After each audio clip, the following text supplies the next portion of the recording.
lá, turminha, vamos aqui em alguns aspectos a respeito aí do deslocamento da população economicamente ativa dentro do Brasil. O que é que a gente tem que lembrar?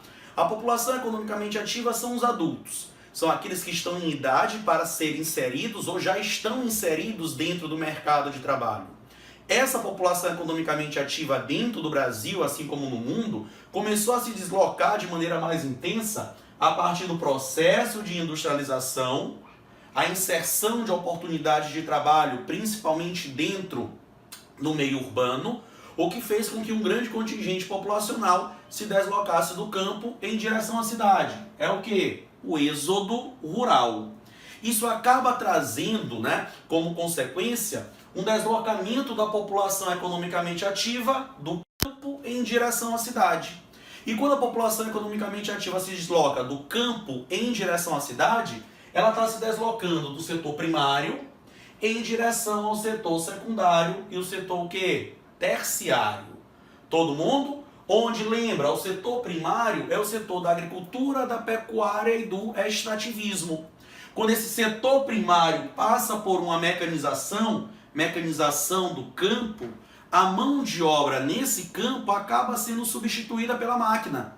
E aí essa mão de obra se desloca do campo em direção à cidade.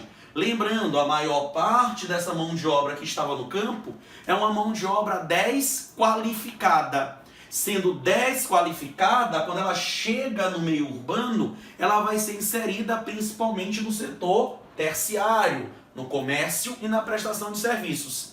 Mas uma parte dela ainda consegue sim, emprego no setor secundário, que é o setor da indústria.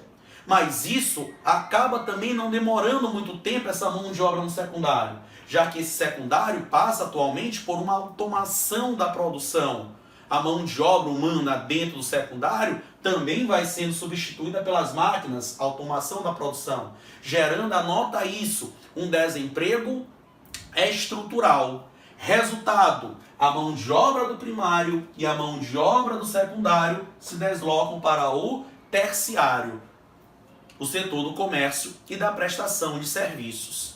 Onde, quando esse setor terciário fica cheio dessa mão de obra, ocorre o que nós chamamos de terciarização da economia. É a população economicamente ativa concentrada no setor terciário.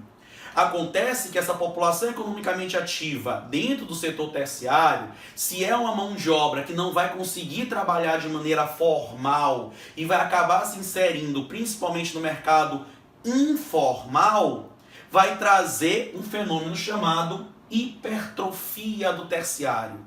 É um grande contingente populacional dentro do setor terciário, mas trabalhando de maneira informal, não coletando adequadamente os seus impostos. E sem impostos, a educação dos jovens e a saúde dos adultos passa a ser comprometida. Em países como o Brasil, e o mundo, a maioria da mão de obra está no terciário. Não interessa ser mundo rico ou mundo pobre. A maioria da mão de obra hoje está no setor do comércio e da prestação de serviços. Em países subdesenvolvidos, aí sim, como é o caso do Brasil, você tem dentro do setor terciário uma hipertrofia. Muita mão de obra, sim, mas infelizmente uma mão de obra desqualificada, trabalhando de maneira informal, trabalhando nos subempregos e fazendo o setor ficar hipertrofiado. Tranquilo? Já tem aquela lista de exercícios e daqui a pouco a gente se vê novamente. Tchau, gente!